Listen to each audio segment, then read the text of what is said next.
Hi everyone. What you're seeing now is my Hoya kerri taken out of its terrace and it's lying about because I am going to totally restart this plant. This has been facing a severe dehydration issue and you can see that it's not doing that well. It has lost a lot of leaves. I've taken the liberty to take a stem off, which I'll be using into the repropagation. Then only the idea hit me that I should do a video. I know I have to do an update on my whole orchids and Hoyas, but I will keep this that part of it postponed for now because of this reason. I am starting most of my Hoyas again. Plus, I have lost a lot of my orchids. I'll tell you the reason. That's a lot because of the sun and not fertilizing on time or forgetting to fertilize as a whole for weeks on end, sometimes not even watering. In addition to that, this actually went through a severe, toppling over and trellises getting disturbed kind of a stage because of the move. So first let's get on with this, and I will surely give you the update once and for all when I have sorted everything out. Now the top part of this Hoya seems fine, but you can see there's a dehydration going on and there are a lot of bare vines. See, this whole vine is bare. So what I would do is, as I've told you, the restart of the plant, and here because of this twist I will be, though it has healed, I will be taking off the cut from here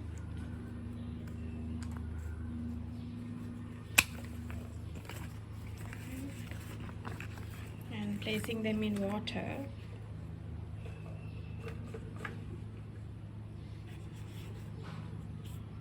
And again from here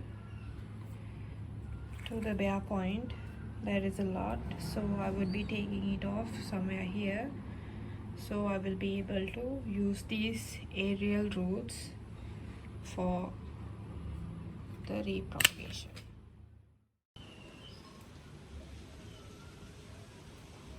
So this much of bare stem, which is quite long, is not needed. However, if you want, you guys can repropagate that too. But what I'll do is, since I'm restarting the whole plant, I will be just taking it off, making it easy. And here I am guessing and estimating how much I will be inserting into the media, taking the aerial roots into account again and making the cuts. Here I will leave this be because that's to the bottom of it. Okay, even if I consider that, now here you can see that there are bare parts now, right, which I will not be using, but however you guys can use this because they can reroot faster. If I have room, I will insert it to the pot, but for the time being this is to be discarded. And here again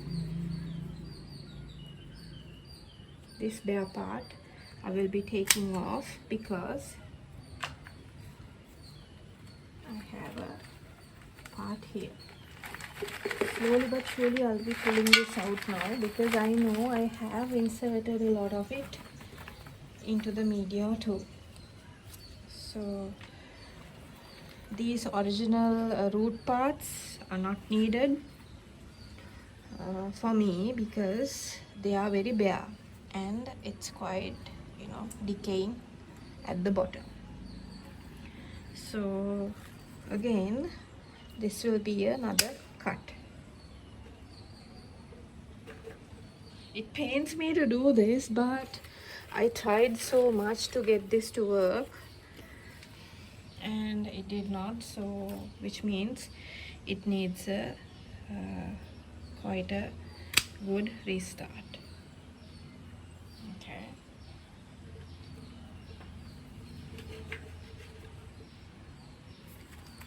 And these parts I can surely take off. If I need to, I can use them again. But again, because it has rerouted from multiple places and I also have inserted them every time I repotted, I will be untangling this first and gauging how my cut would be. So all of you guys who are starting a very old but still, you know, good Hoya should be careful of how you make the cuts and how you think of restarting. Here, this whole stem, right, this whole stem I will be utilizing up until here. This is where the bend is, so I will take that as the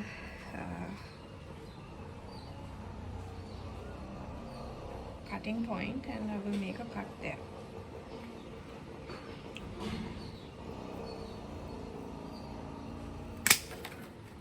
Right.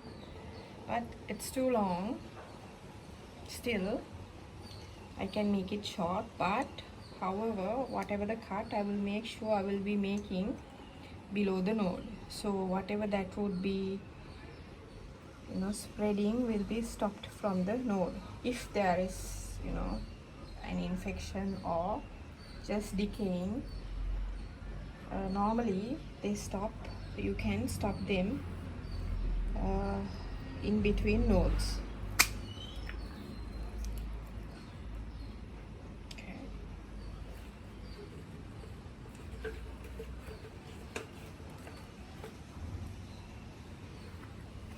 Let's see, now there are two huge roots which have gone into the media, which I will be using for my propagation again. But here it's anyway in the media also, and if I untangle this, oops, yeah, that's common when I do repottings. Even I break stuff here. Since we went from top to bottom, I will be again making the cut over here, right? I will later on decide if I'm going to make a cut over here or over here and make this a separate stem, or I will leave this and plant this whole thing into the media as it is, right? So since this is going inside also, I might as well insert this part also, but then there has to be new stems popping up from here. That can totally happen because Hoyas tend to root from every which way, but normally I would not advise you to insert from either side into the media, but that can be done too. I will see how that works out and I will let you know.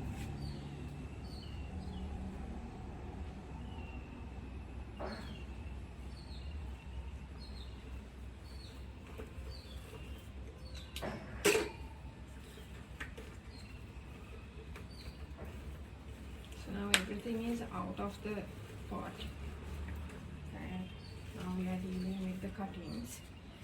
And this is the mother plant and the part of it which I will be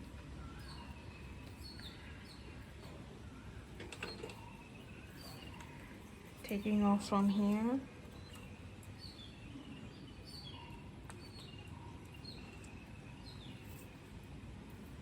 Or I can just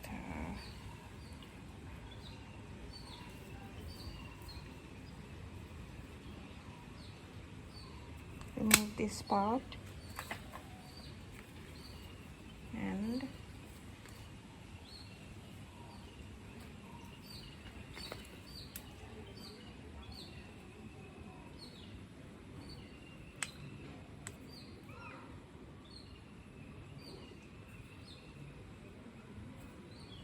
maybe get this.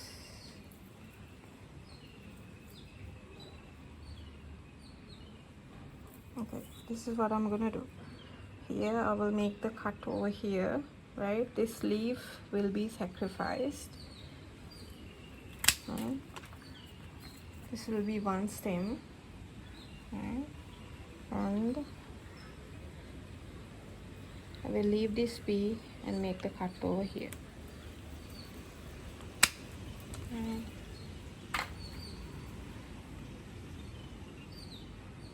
Okay, this will be one cutting that would be inserted. Okay, I'll be taking this part also off.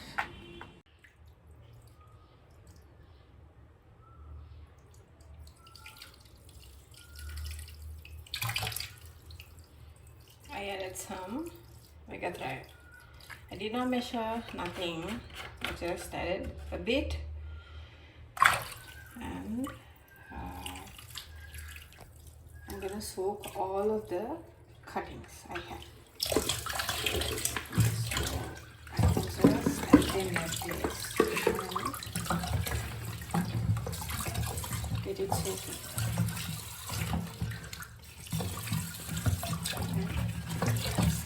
So you can add the whole thing and fill it up to the top even as much as you can in your own sink and dump them all the way in, leave them out.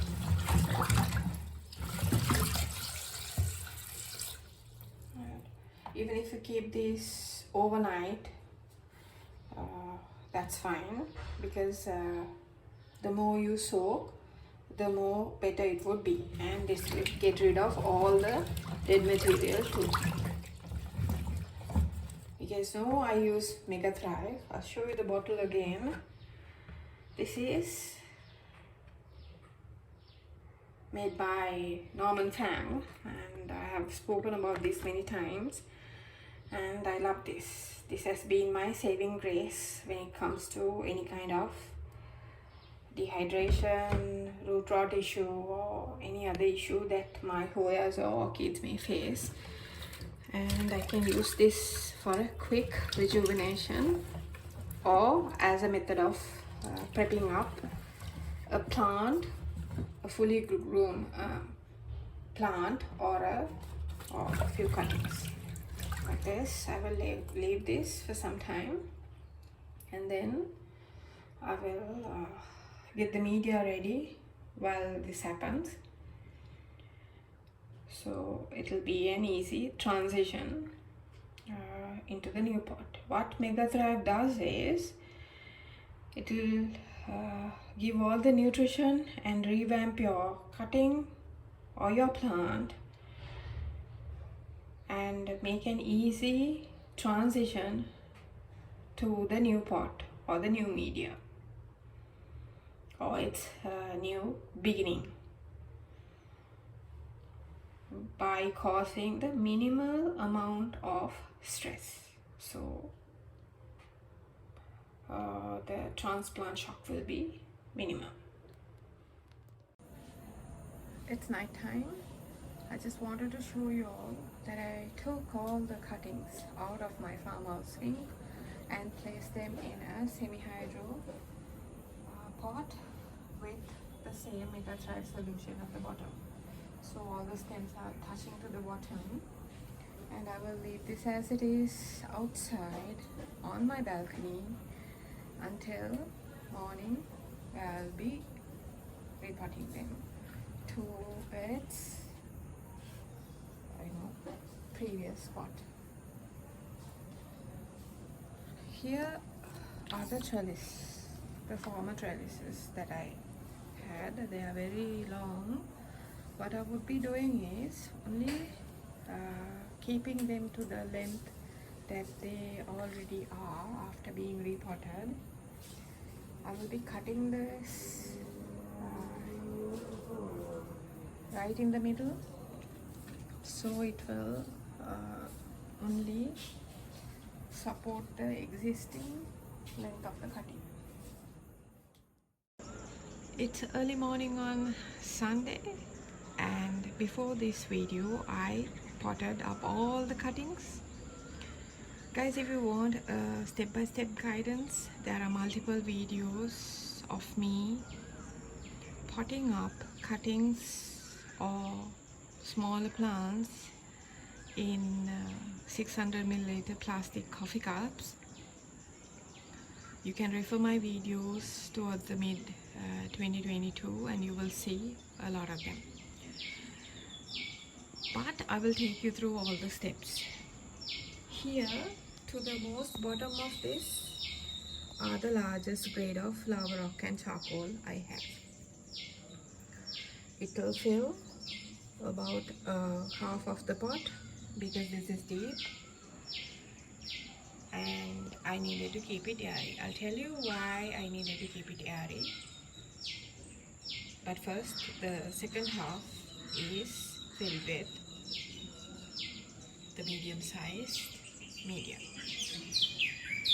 I secured all of them cuttings up on each trellis, and for some I have utilized multiple trellises because of their length and because these are very heavy and I do not want them disturbed. And as the top layer, I have used 4 quite heavy pebbles, so the media will not get rustled up or disturbing the rooting process when I move this around or when it gets water. I have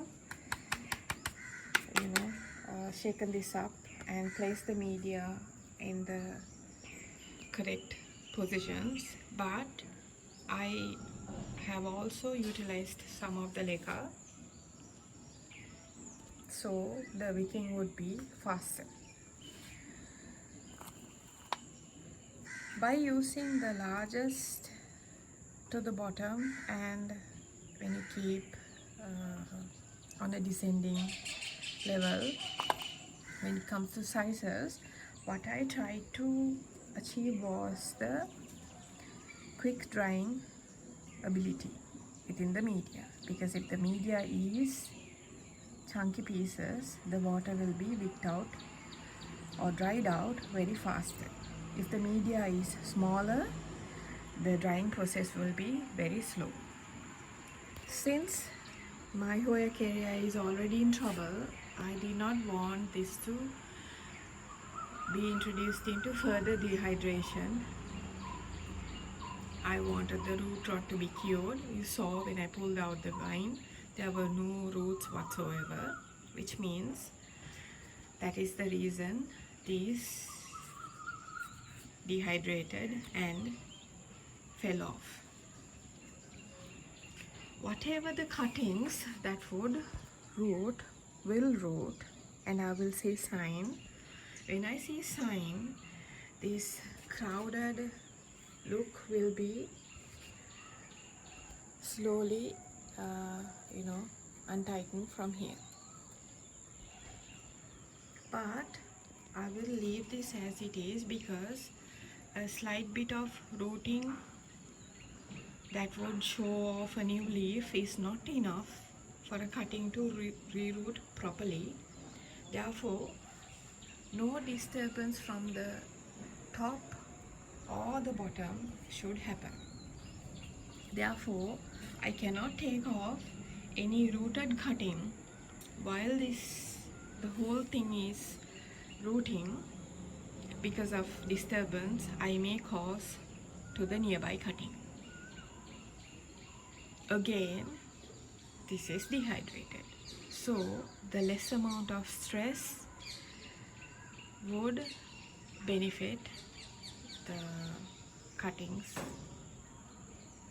or rather the aerial roots to become the main root bulb of that cutting. It's the same reason I wanted to soak these in Mega Thrive for longer periods of time. So that's about it. I will keep this in shade, and I will give a high phosphorus fertilizer today, and in another 4 days, that is counting from tomorrow, 1, 2, 3, the 4th day, I will spray a nitrogen fertilizer, a high nitrogen fertilizer, simultaneously until I see the leaves harden up, because the rooting is working, and that's because of phosphorus, and the new leaves prop up because of the high nitrogen. It will go on like this until I am seeing good rooting systems all around my pot, because most of the cuttings are towards the wall of the pot. So I will be definitely seeing the roots, propping up. So 1 or 2 leaves being inserted into the media is fine. These will either leave or come off, but I actually removed 4 leaves which fell into the media, because I didn't want them to rot inside the media and create more problems for the root parts, aerial root parts of these cuttings. Make sure to keep this in a shade. This gets high amounts of sun, direct sunlight during the daytime. You can see now even it's hit with a lot of sun. So therefore I will be moving this to somewhere shaded where this get filtered sunlight. Alright, it might not be this spot, it might be even a shadier spot, but the water needs to dry out wherever you keep. That's the main thing, because root rots can happen because of less water and overwatering also. Okay, so therefore moderate conditions are extremely crucial at this point for this Hoya kerri to survive. I'll be back again with another video. There's another issue I will be tackling with my another one of my beloved Hoyas. You can see that I have restarted my Hoya CV24 also because of the same issue. This was mainly not getting dehydrated, but the leaves were yellowing off. The roots were fine when I looked into them, but there were a lot of bare stems which I needed to eliminate. So I restarted this also. I know, I remember as well as you guys that these specimens did the best for me, but things can happen which are very unexpected, but you need to roll with the punches. I will give you a full update on my Hoyas. Until then, thank you everybody for watching. I hope you had a great weekend. Bye.